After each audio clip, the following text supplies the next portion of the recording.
The San Francisco 49ers just got good news on multiple fronts, and while there have been plenty of reasons to be down on Mondays this season, not today, because the San Francisco 49ers went in there and carved up the Dallas Cowboys last night. And in this video, I've got 3 things, count them, 3 things like that dot, my goodness, right there, like the defenders that couldn't get to Kittle there. 3 big things that I want to talk to you about today that are going to leave you feeling hyped. If you're new here, I'm Nate. I love talking about those 49ers. Please consider a like and sub if you like listening and talking about those 49ers yourself. So the first headline that we have to get to like right away, we cannot waste any time whatsoever, is what Adam Schefter said today right here. Give this a quick listen.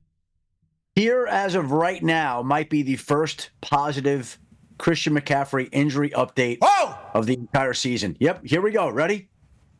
So far, he has not had any setbacks during his recovery. I don't want to jinx this, right? Knock on wood. I don't want to jinx this, but he has not had any setbacks. And he has looked strong. And right now, yeah, he's poised. He's poised to get back, I think, after their bye and play against the Buccaneers. Wow. Did you hear that? Those words right there. Right now, he's poised to get back and play against the Tampa Bay Buccaneers. Now, we've kind of heard, could be week 10, could be week 11. We'll see. You know, that's kind of been the thing. And right now, things are looking really positive, even better. So positive that even Adam Schefter is out there willing to go out there and, you know, his name. He doesn't say stuff loosely. This is Adam Schefter we're talking about here.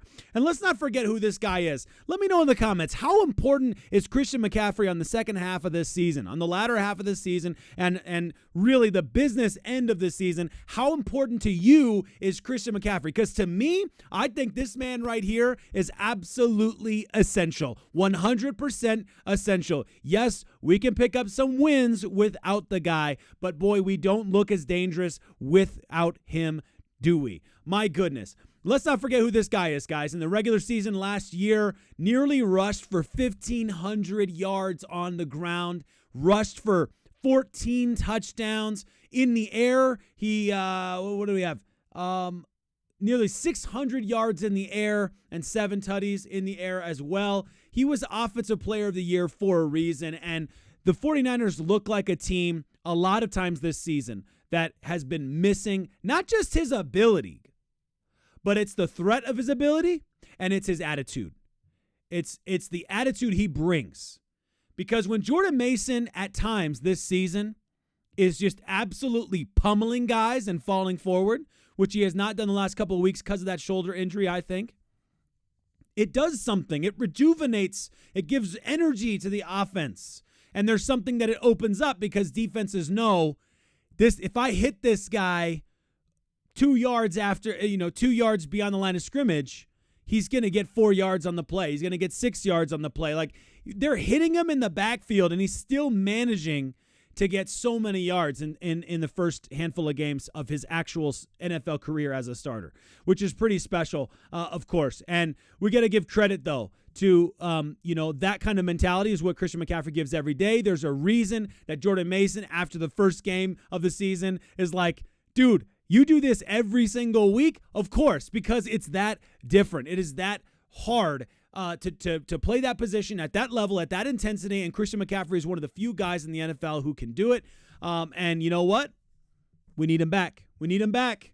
It's not to say that Isaac Guerrero didn't have a fantastic game. He did. He had a fantastic game. It's not to say Jordan Mason hasn't had fantastic games. He has had fantastic games as well. But there is something about Christian McCaffrey that's an extra element, that the multiple ways that he's utilized, there's something different about what Christian McCaffrey gives this offense and what defenses have to try and scheme against when he's on the field. So the scheme misses Christian McCaffrey. The red zone misses Christian McCaffrey, although the 49ers did a fantastic job. We got to talk about that sometime in the next 2 weeks, how good of a job the 49ers did in the red zone and how they changed things up in order to make the red zone happen. More on that later, but on another video. But today we've got other pieces of news we have to get to. The biggest one, of course, being that Christian McCaffrey, according to Adam Schefter, is looking on pace for playing against the Tampa Bay Buccaneers. That's huge news to me. That's coming out of a big mouth. The next piece of news I wanted to get to was the PFF grades. And don't click off the video because I said PFF grades. okay? Because, you don't have to be a fan of PFF grades to see what the storyline is here, okay? So let's start with the PFF grades for a second here. Of course, of which Renardo Green is on top. And I'm going to tell you a crazy stat in just a New York minute here, but Renardo Green's on top, 91.3, highest graded player in for the 49ers against the Cowboys. And, of course, George Kittle should be mentioned as well at a 90.2 on National Tight End Day. Congratulations to George Kittle. He had an absolute monster of a game, did an excellent job. There were moments there where I wanted to see him get more involved. There were moments there where I almost started to feel jealous while Jake Ferguson is like going out there and he's breaking tackles left and right. And there's just, this guy's all time, isn't he?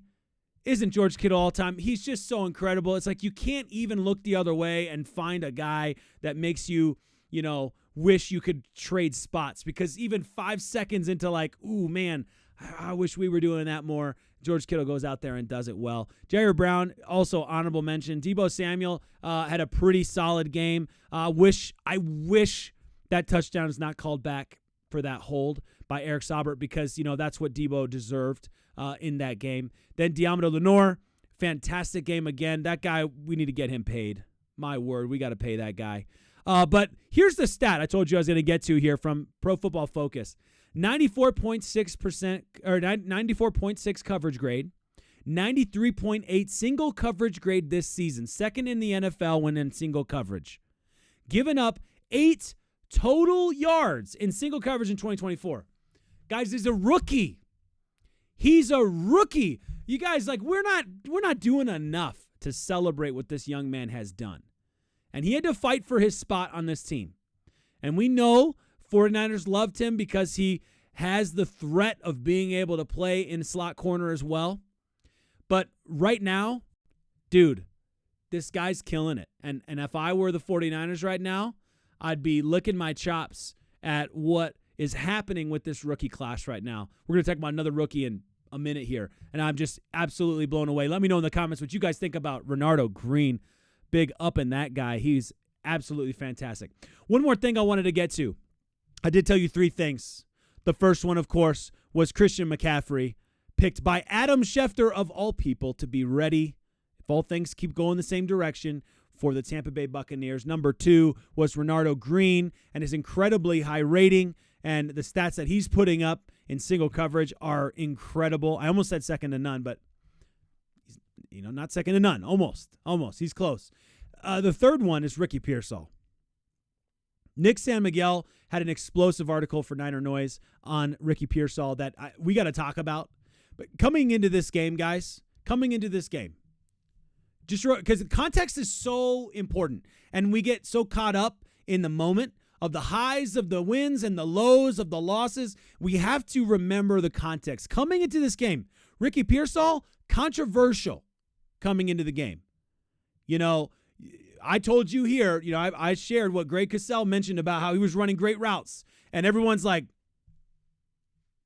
the same guy I'm watching on television? Because Greg Cosell's watching every single play. And he's watching what Pearsall is doing. Whereas we're watching, where the ball goes. And we're not catching every single route run by Ricky Pearsall.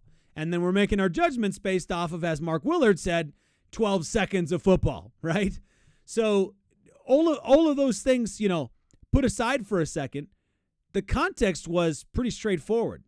Ricky Pearsall is a first-round draft pick. You expect a lot out of him. You got to be nice because, he just came back from a horrible injury that you hope nobody that you know or love ever has to go through. And here he is on the football field, which is a miracle that he's alive in just by itself. The fact that he's out in the football field's amazing. But, you're tempering expectations a little bit there. The 49ers come into the game, no Aiyuk, no Juwan Jennings. Deebo was, early on the week still in the hospital, and pneumonia is a 5 to 7 day, recovery. And it's like, I don't know. I don't know. He's going to have limited snaps. He did have some limited snaps, not as limited as I thought it was going to be, but he did have some limited snaps in there, and it could have been worse for sure. George Kittle, also questionable coming into the game, and he's been fighting off a lot of different injuries throughout this first half of the season. And you just need Ricky Pearsall to go out there and be ready. And he was. My goodness, Ricky Pearsall looked incredible. I want to get to that article, though, real quick here and just share a little bit about what Nick Samuel had to say. After his performance against Dallas in Week 8, it is clear Pearsall is a legit weapon on offense for San Francisco. His numbers do not jump off the pages as he recorded just 38 yards receiving on 4 catches, but he had one impressive rush for 39 yards. That play was absolutely brilliant. Timed to perfection. And I feel like most of the time I use the phrase time to perfection, I'm actually, maybe underselling it compared to how I mean it in this moment. The timing of that play was incredible, unbelievable. It was almost like when you lead a pass to a guy who you can't even tell when the ball is thrown how that guy is going to get there, and it just happens, and you're like, wow, how did he know that? That's how it felt, like one of those kinds of passes. He does not have any glaring weaknesses in his game. He runs routes well, he catches the ball reliably, and he has ample speed and athleticism to make big plays. Pearsall's confidence, and I guess I can't say that without saying the disclaimer. He is not the fastest wide receiver, nor is he the biggest. I guess that I should have probably highlighted that part there too. But the point being that he doesn't have any glaring weaknesses. He's very strong considering, maybe his lack of, what would have made him, for most people, be a first-round draft pick. Pearsall's confidence is only going to grow more and more with each game that he gets under his belt. It may not be too much of a stretch to say. Did you hear? It may not be too much of a stretch to say that he could be roughly what Aiyuk was for San Francisco last year by the end of this season.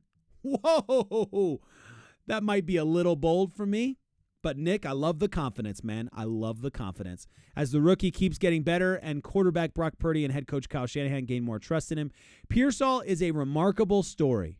I love this line.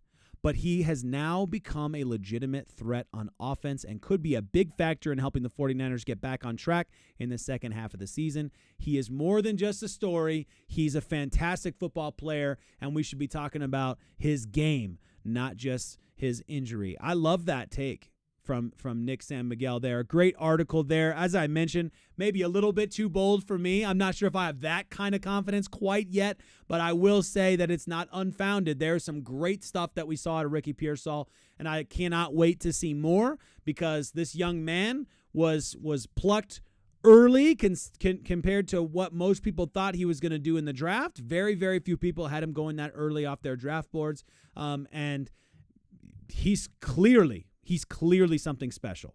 Clearly something special. I'm really excited to see how this goes. We got great news on multiple fronts, 49ers fans. I'm excited. I'm so excited as we take some time to reflect, take a deep breath, relax a little bit as the players get out of the bubble of some of the ups and downs of this first 8 games in the season. And I cannot wait to see how the 49ers recover, replan. We got trade talks we got to talk about because it's looking like the 49ers are going to be making some moves. So I'll be definitely something we'll be looking out for and talking about as those things come. But this is a fantastic time to be a 49er fan. What a time to be alive.